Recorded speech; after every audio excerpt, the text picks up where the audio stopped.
The night before the battle, soldiers on both sides caught what sleep they could under a heavy downpour.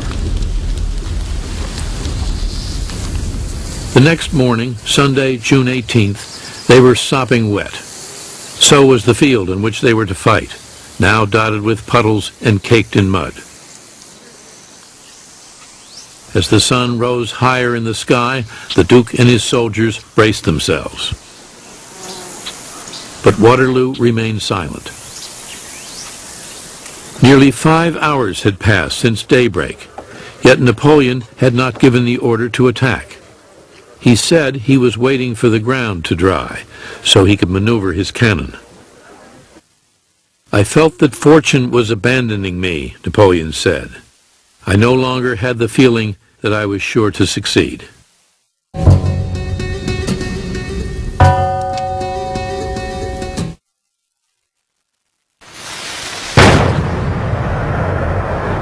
Finally, at 11:30, Napoleon's artillery opened fire.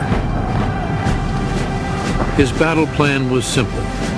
Wellington's men occupied the outlying farm buildings on both flanks and the crest of a ridge in the center.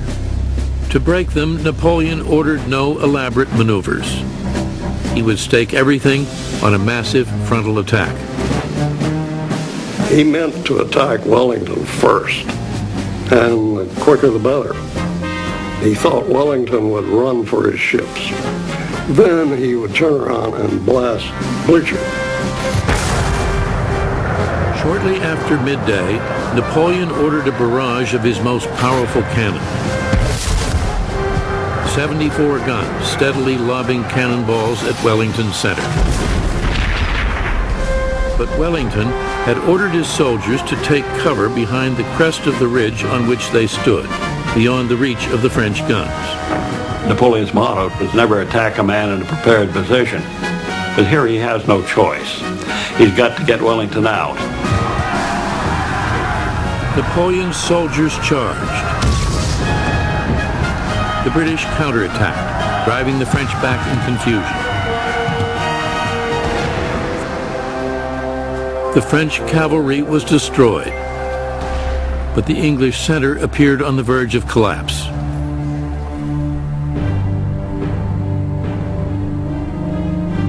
The sun hung low in the sky, glowing blood red through the trees and smoke.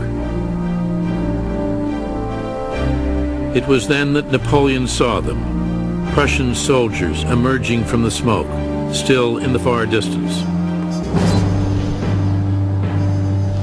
He called for the Imperial Guard, the most feared of all his soldiers. Throughout the fighting, he had held them in reserve. Now, he sent them forward.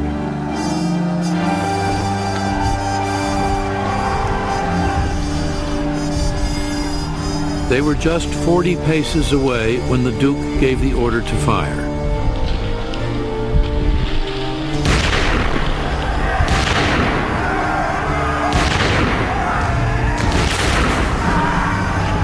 In less than a minute, 400 Frenchmen fell.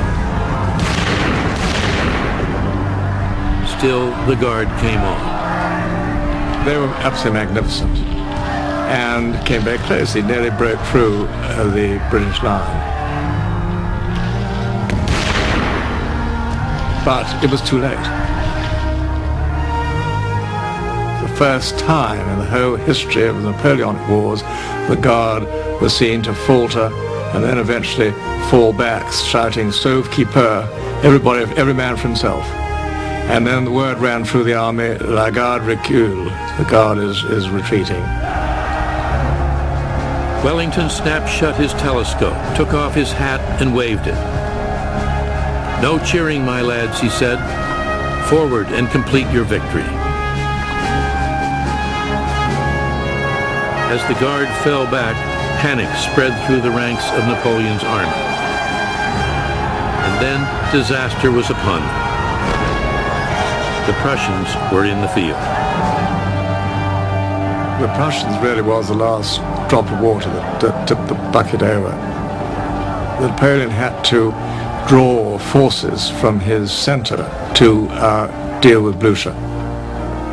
Blücher won the battle. If Blucher hadn't been there, I don't think Wellington would have made it. A damn nice thing, Wellington said later. The nearest run thing you ever saw in your life.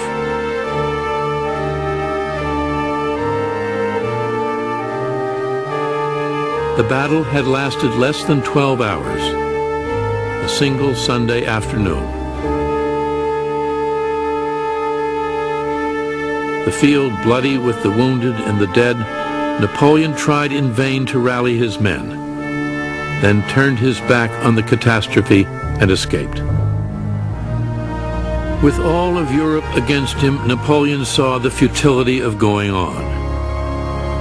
As Allied armies closed in around him, he let events run their course. On June 22, 1815, 4 days after the Battle of Waterloo, he abdicated his throne for the second time. With no hope of escape, he put himself at the mercy of Great Britain. He wished, he said, to reside in a country house near London. The British turned him down.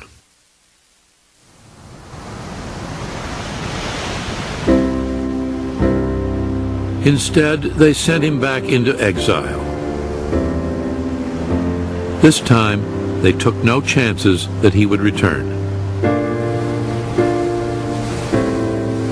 Allowing him a small group of loyal followers, they chose a far-flung outpost of their empire, a slab of volcanic rock in the South Atlantic Ocean, one of the most remote places on Earth, St. Helena. When Napoleon sees this fortress for the first time, he understands everything. Il sait, He knows at this moment, dès ce moment-là, this is going to be his grave. cette île va être son tombeau. Once the ruler of nearly all of Europe, Napoleon found himself confined to an island 10 miles long, 6 miles wide. It would be nice, he told an aide, to fall asleep and not wake up for a year or two.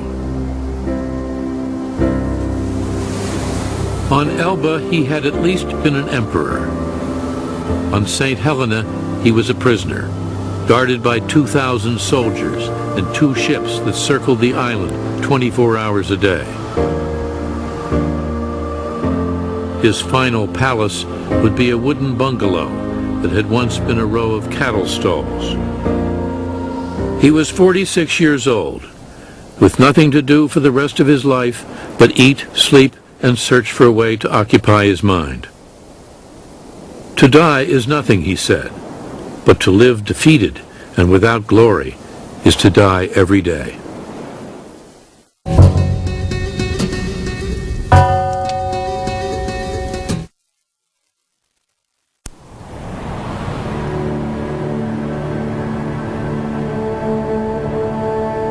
Stripped of every vestige of power, on this windswept island lost in the Atlantic, Napoleon fought the endless boredom of his days. He gardened, read any book or newspaper he could get his hands on, tried rewriting a tragedy of Voltaire's, imposed an exacting imperial etiquette on his retinue, and sparred with the island's English governor, who insisted on calling Napoleon General Bonaparte. When he was unable to sleep, he would summon one of his retainers in the middle of the night and rant about the world, or explain why he lost the Battle of Waterloo. Only one weapon remained him: words. With words, he would launch his last campaign.